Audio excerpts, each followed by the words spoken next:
आज हम एक ऐसे पुराने खजाने में गोता लगाने वाले हैं जो हमारे आज के स्वास्थ्य से जुड़ी परेशानियों का हल दे सकता है। ये सीख हमें मिलती है सीधे 3,500 साल पुराने भारत से, महर्षि वाग्भट के गहरे ज्ञान से। ये जो नंबर है ना, ये शायद थोड़ा हैरान कर दे। हमारे सूत्रों के मुताबिक भारत में लगभग 80 करोड़ लोग, मतलब देश की आधी से भी ज्यादा आबादी, किसी न किसी वजह से पूरी तरह स्वस्थ नहीं है। तो सवाल ये उठता है कि आखिर ऐसा क्यों है? मतलब मॉडर्न मेडिसिन में इतनी तरक्की के बावजूद हम में से इतने सारे लोग बीमार क्यों पड़ रहे हैं? तो चलिए थोड़ा और गहराई से समझते हैं इस मॉडर्न हेल्थ क्राइसिस को। ये बात थोड़ी अजीब नहीं है?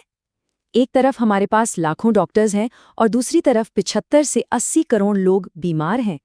शायद इसका मतलब ये है कि जो जवाब हम ढूंढ रहे हैं वो सिर्फ दवाइयों में है ही नहीं, वो कहीं और छिपा है। और वो जवाब हमें मिलता है हमारे अपने इतिहास में, प्राचीन भारत के ज्ञान में। एक ऐसी सीख जो हजारों साल बाद भी आज भी उतनी ही सच है। हम बात कर रहे हैं महर्षि वाग्भट की, जो महान चरक ऋषि के शिष्य थे। उन्होंने एक कमाल की किताब लिखी, अष्टांग हृदयम। इसमें पता है क्या है? स्वस्थ रहने के 7,000 सूत्र। और ये सिर्फ लिखे नहीं गए थे, हर एक सूत्र को 50 से ज्यादा लोगों पर टेस्ट करके पक्का करके लिखा गया था।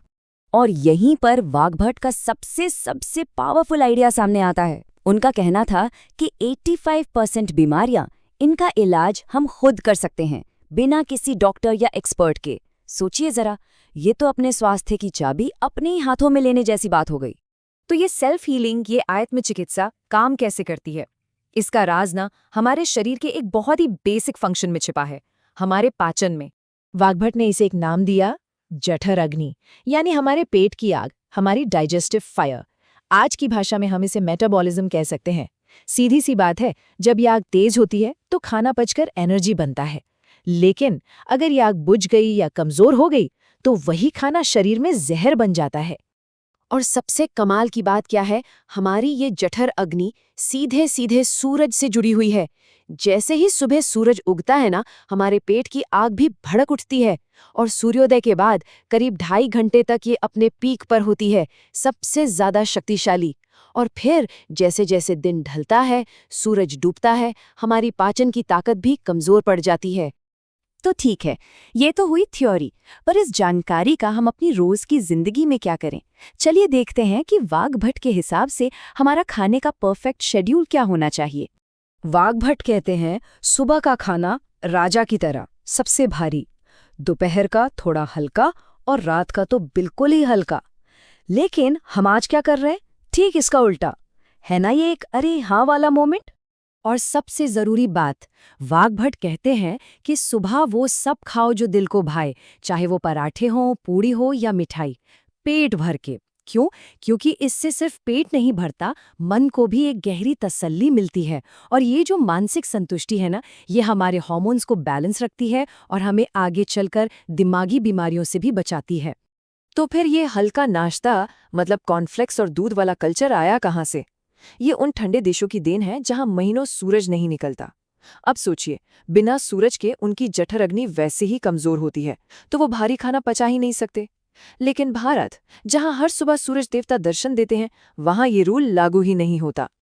और अगर अब भी मन में कोई सवाल है, तो इसका सबसे बड़ा सबूत खुद नेचर, हमारी प्रकृति देती है। इंसानों को छोड़ दीजिए, दुनिया का हर जीव इस नियम को मानता है। चिड़िया हो, गाय हो, बंदर हो, सब अपना सबसे भारी खाना सुबह सुबह ही खाते हैं। शायद यही वजह है कि उन्हें हमारी तरह डायबिटीज या हार्ट अटैक नहीं होता। एक बड़ा ही दिलचस्प साइंटिफिक एक्सपेरिमेंट हुआ था। वैज्ञानिकों ने 15 साल तक एक बंदर को बीमार करने की हर मुमकिन कोशिश की, लेकिन वो नाकाम रहे। उसका ना तो कोलेस्ट्रॉल बढ़ा, ना ब्लड शुगर। पता है इसका राज क्या था? वो बंदर अपना सबसे हैवी मील हमेशा सुबह सुबह खाता था। तो इस सारी बातचीत का निचोड़ क्या है? बस ये 3 सिंपल स्टेप्स। नंबर 1, सुबह 10 बजे तक अपना सबसे भारी मनपसंद खाना खा लें। नंबर 2, दोपहर में सुबह से थोड़ा कम, करीब 1/3 कम खाएं।